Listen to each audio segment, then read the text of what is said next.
ओम शांति। 1 अक्टूबर 2024 के ईश्वरीय महावाक्य। पहले सुनते हैं मुरली के मुख्य पॉइंट्स। बाबा ने कहा, यह पाठ पक्का करो कि मैं आत्मा हूँ, शिव बाबा का बच्चा हूँ। जब यह प्रैक्टिस पक्की हो जाएगी तब बाप भी पक्का याद रहेगा। अगर देह अभिमान होगा तो बाप को याद कर नहीं सकेंगे। आधा कल्प तुम देह अहंकार में रहे, इसलिए आहिस्ते आहिस्ते थोड़ा थोड़ा पाप चढ़ता गया। अभी तो फुल पापात्मा बन पड़े हो। परंतु बाप कोई को दोष नहीं देते, क्योंकि ड्रामा अनुसार तुमको पावन से पतित बनना ही है और हमको आकर पतित से पावन बनाना ही है। फिर बाबा ने कहा, अभी तुम सारी पुरानी दुनिया का संन्यास करते हो, फिर अपने घर चले जाएंगे। इसलिए यहाँ की कोई भी चीज़ याद ना आए सिवाय एक बाप के। जो सर्विसेबल हैं बहुतों का कल्याण करते हैं, दिल पर भी वही चढ़ते हैं। जो सर्विस ही नहीं करते वह फूल नहीं ठहरे। बाप का टेंशन तो सर्विस करने वाले फूलों की तरफ ही जाएगा ना। लास्ट में बाबा ने कहा, अपने को आत्मा समझना, इसमें थोड़ी मेहनत है, एकांत चाहिए। इसलिए बाप रोज रोज समझाते हैं, थोड़ा समय निकाल याद में बैठो। ऐसे बाप को तो बहुत प्यार से याद करना चाहिए। और अब सुनते हैं महावाक्यों को विस्तार से। मुरली का सार। मीठे बच्चे, देही अभिमानी बनने की प्रैक्टिस करो। इस प्रैक्टिस से ही तुम पुण्य आत्मा बन सकेंगे। प्रश्न, किसी नॉलेज के कारण तुम बच्चे सदा हर्षित रहते हो? उत्तर, तुम्हें नॉलेज मिली है कि यह नाटक बड़ा वंडरफुल बना हुआ है। इसमें हर एक एक्टर का अविनाशी पार्ट नोंदा हुआ है। सब अपना अपना पार्ट बजा रहे हैं, इस कारण तुम सदा हर्षित रहते हो। दूसरा प्रश्न, कौन सा एक हुनर केवल बाप के पास ही है, दूसरों के पास नहीं? उत्तर, देही अभिमानी बनाने का हुनर एक बाप के पास है, क्योंकि वह खुद सदा देही है, सुप्रीम है। यह हुनर किसी भी मनुष्य को आ नहीं सकता। ओम शांति। रूहानी बच्चों अर्थात आत्माओं प्रति बाप बैठ समझाते हैं, अपने को आत्मा तो समझना है ना। बाप ने बच्चों को समझाया है, पहले पहले यह प्रैक्टिस करो कि हम आत्मा है, न कि शरीर। जब अपने को आत्मा समझेंगे तभी परमपिता को याद करेंगे। अपने को आत्मा नहीं समझेंगे तो फिर जरूर लौकिक संबंधी धंधा आदि ही याद आता रहेगा। इसलिए पहले पहले तो यह प्रैक्टिस होनी चाहिए कि मैं आत्मा हूं, तो फिर रूहानी बाप की याद ठहरेगी। बाप यह शिक्षा देते हैं कि अपने को देह नहीं समझो। यह ज्ञान बाप एक ही बार सारे कल्प में देते हैं, फिर 5000 वर्ष बाद यह समझाने मिलेगी। अपने को आत्मा समझेंगे तो बाप भी याद आएगा। आधा कल्प तुमने अपने को देह समझा है, अब अपने को आत्मा समझना है। जैसे तुम आत्मा हो, मैं भी आत्मा ही हूं, परंतु सुप्रीम हूं। मैं हूं ही आत्मा, तो मेरे को कोई देह याद पड़ती ही नहीं। यह दादा तो शरीरधारी है ना, वह बाप है निराकार। यह प्रजापिता ब्रह्मा तो साकारी हो गया। शिव बाबा का असली नाम है ही शिव, वह है ही आत्मा। सिर्फ वह ऊंच से ऊंच अर्थात सुप्रीम आत्मा है। सिर्फ इस समय ही आकर इस शरीर में प्रवेश करता हूं। वह कभी देह अभिमानी हो न सके। देह अभिमानी साकारी मनुष्य होते हैं, वह तो है ही निराकार। उनको आकर यह प्रैक्टिस करानी है। कहते हैं, तुम अपने को आत्मा समझो, मैं आत्मा हूं। यह पाठ बैठकर पढ़ो। मैं आत्मा शिव बाबा का बच्चा हूं। हर बात की प्रैक्टिस चाहिए ना।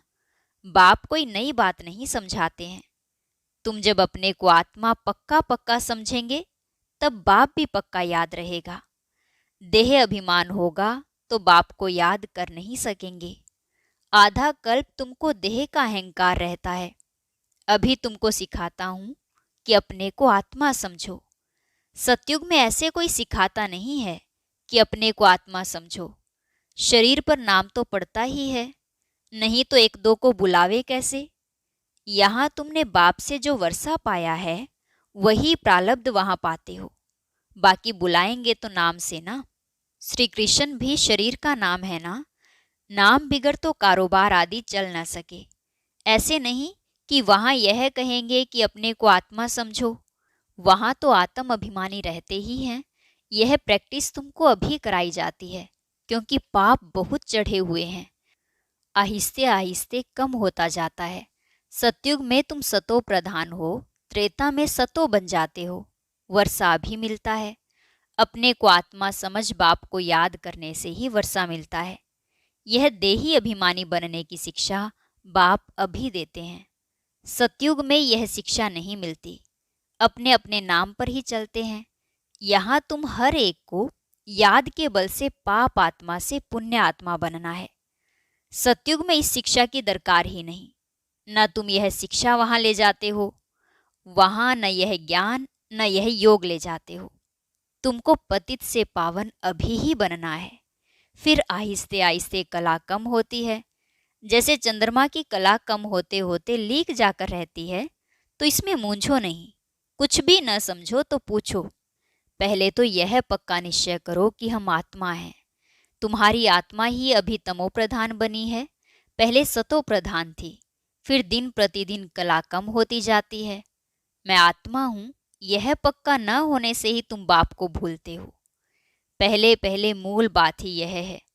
आत्म अभिमानी बनने से बाप याद आएगा तो वर्षा भी याद आएगा। वर्षा याद आएगा तो पवित्र भी रहेंगे, दैवी गुण भी रहेंगे। एम ऑब्जेक्ट तो सामने है ना। यह है गोडली यूनिवर्सिटी। भगवान पढ़ाते हैं। देही अभिमानी भी वही बना सकते हैं, और कोई भी यह हुनर जानता ही नहीं।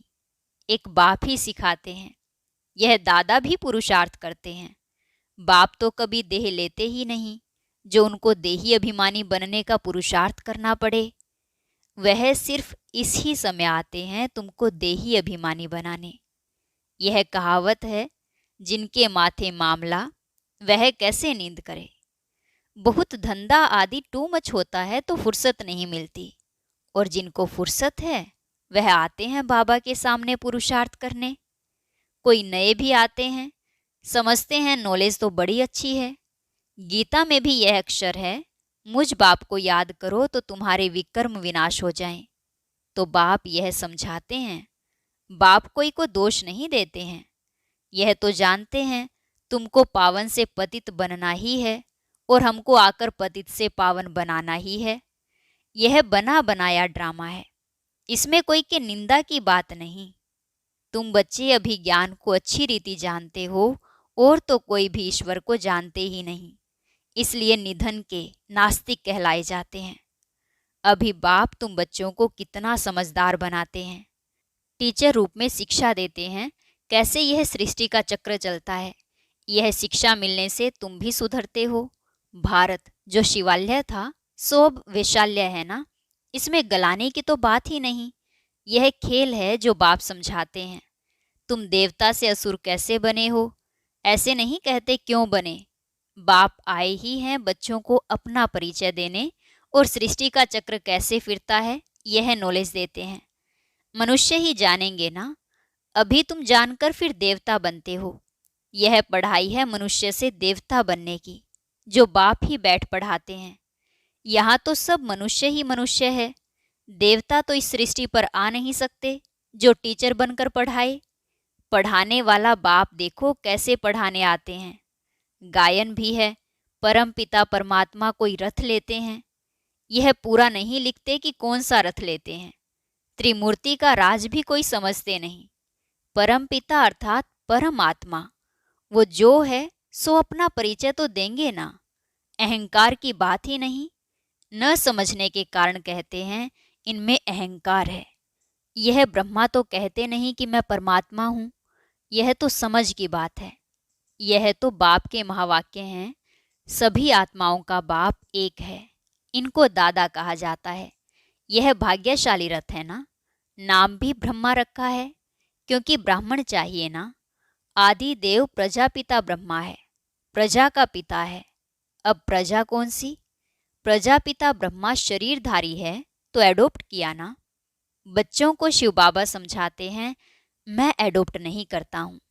तुम सब आत्माएं तो सदैव मेरे बच्चे हो ही, मैं तुमको बनाता नहीं हूँ। मैं तो तुम आत्माओं का अनादि बाप हूँ। बाप कितना अच्छी रीति समझाते हैं, फिर भी कहते हैं अपने को आत्मा समझो। तुम सारी पुरानी दुनिया का संन्यास करते हो, बुद्धि से जानते हो सब वापिस जाएंगे इस दुनिया से। ऐसे नहीं संन्यास कर जंगल में जाना है, सारी दुनिया का संन्यास कर हम अपने घर चले जाएंगे। इसलिए कोई भी चीज याद ना आए सिवाय एक बाप के। 60 वर्ष की आयु पूरी हुई तो फिर वाणी से परे वानप्रस्थ में जाने का पुरुषार्थ करना चाहिए। यह वानप्रस्थ की बात अभी की है। भक्ति मार्ग में तो वानप्रस्थ का किसको पता ही नहीं है, वानप्रस्थ का अर्थ नहीं बता सकते हैं। वाणी से परे मूल वतन को कहेंगे, वहां सभी आत्माएं निवास करती हैं, तो सबकी वानप्रस्थ अवस्था है। सबको जाना है घर। शास्त्रों में दिखाते हैं आत्मा भ्रिकुटी के बीच चमकता हुआ सितारा है। कई समझते हैं आत्मा अंगूठे मिसल है, अंगूठे मिसल को ही याद करते हैं। स्टार को याद कैसे करे, पूजा कैसे करे?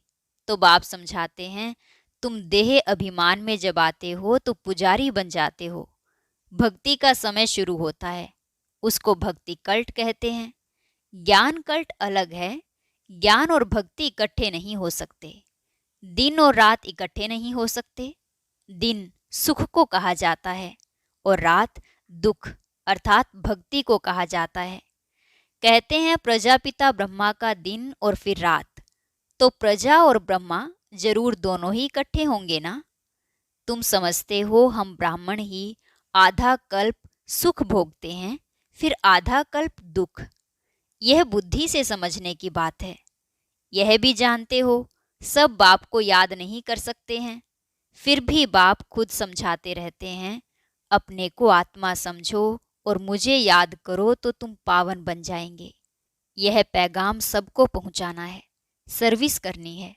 जो सर्विस ही नहीं करते तो वह फूल नहीं ठहरे। बागवान बगीचे में आएंगे तो उनको फूल ही सामने चाहिए। जो सर्विस एबल हैं, बहुतों का कल्याण करते हैं, जिनको देह अभिमान है, वह खुद भी समझेंगे हम फूल तो हैं नहीं। बाबा के सामने तो अच्छे अच्छे फूल बैठे हैं, तो बाप की नज़र भी उन पर जाएगी, डांस भी अच्छा चलेगा। स्कूल में भी टीचर तो जानता है ना कौन नंबर 1 कौन नंबर 2 3 में है। बाप का भी अटेंशन सर्विस करने वालों तरफ ही जाएगा। दिल पर भी वही चढ़ते हैं, डिसर्विस करने वाले थोड़ी दिल पर चढ़ते हैं।